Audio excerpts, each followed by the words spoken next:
Again, Elizabeth Warren, I guess she's an attorney, right? And she taught at Harvard. She has a wealth of really, really stupid ideas. Well, she is now planning to propose legislation that will completely overhaul federal bankruptcy system and make the process, as she's saying, less costly and complicated for the more than 480,000 individuals who seek court-sanctioned relief from debt repayment each year. And there's a quote. People typically file for bankruptcy for one of three reasons: a job loss, a medical problem, or a family breakup. And when they do, they're faced with an expensive and complicated system. My bill would simplify and modernize the consumer bankruptcy system to make it easier and less expensive for people to get relief. The Consumer Bankruptcy Reform Act, again, she put this forward back in 2020 with Jerry Nadler, would simplify and modernize bankruptcy proceedings and provide consumers with more options. Yes, kumbaya, my lord, kumbaya. Yep, bankruptcies are up by more than 16%. 481,350 non-business filings. This is for the year through September 2024. Warren's legislation aims to streamline this process. She wants a single unified system, and she wants to make sure that filers can take care of themselves and their families during the process, avoiding eviction if they rent, and safeguarding homes and cars. Okay. Again, there's two sides to every equation. Okay. This is one of the big ones. Which is awful for you and I, the taxpayer. She wants to allow individuals struggling with student loans to be able to discharge the debt through bankruptcy.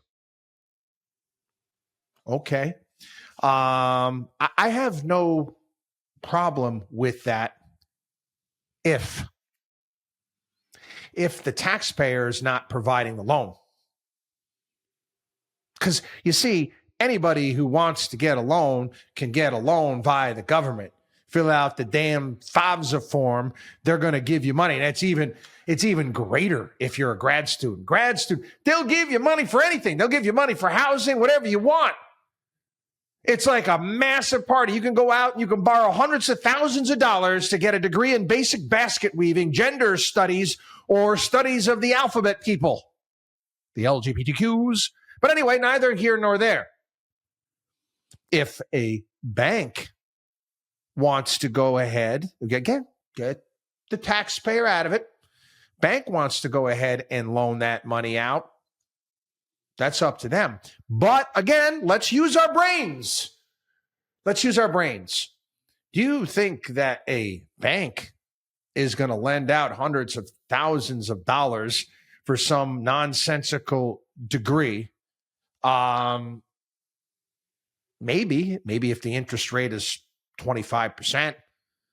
Let's remember that a student loan is a non-recourse loan. What are you going to do?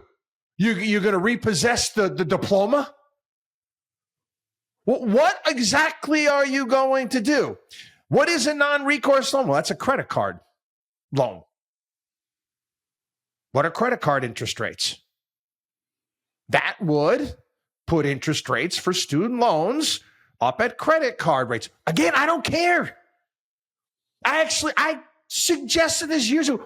I think that would be just fine. Because why? People wouldn't take out the loans. Nobody in their right mind would take out those loans, forcing colleges and universities to actually price their product based upon what people could actually afford to pay.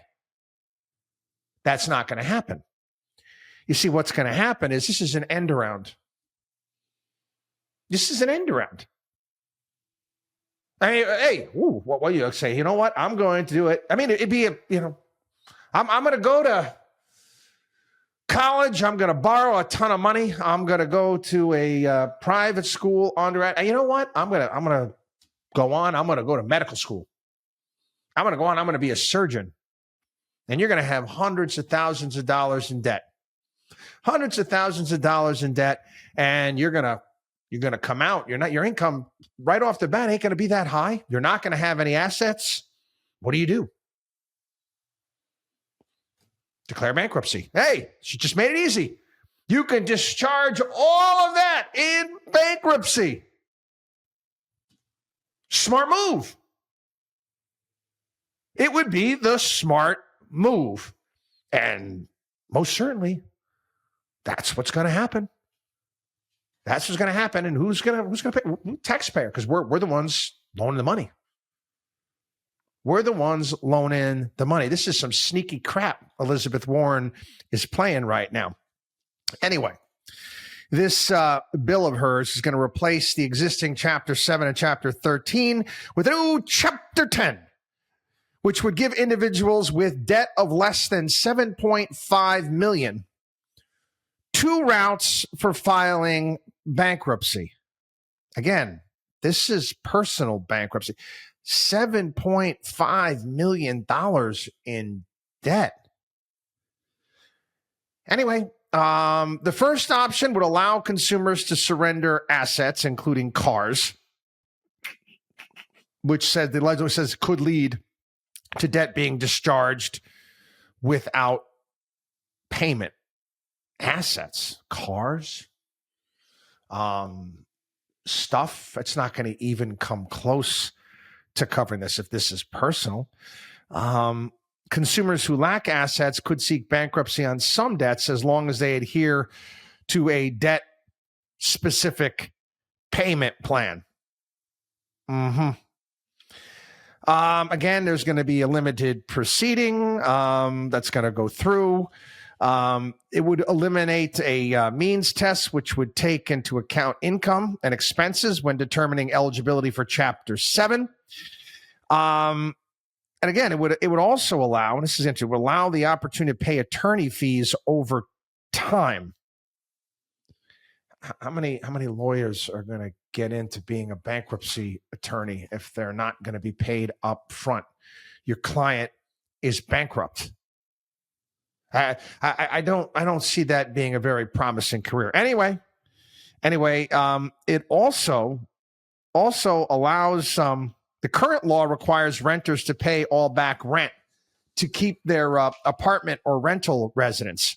This would require courts to treat back rent like any other unsecured debt so it could be discharged. It's going to be great for landlords. If it's not hard enough already to kick people out when they stop paying, now they can stop paying. They can go to bankruptcy court. They can stay in and not pay you back. Again, you can just rinse and repeat. I mean, she's serious about this. Again, there's no way in hell something this stupid is going to pass. I certainly hope not. I don't know. They've passed a lot of really dumb things in Washington, D.C., so who knows? WatchDog on WallStreet.com.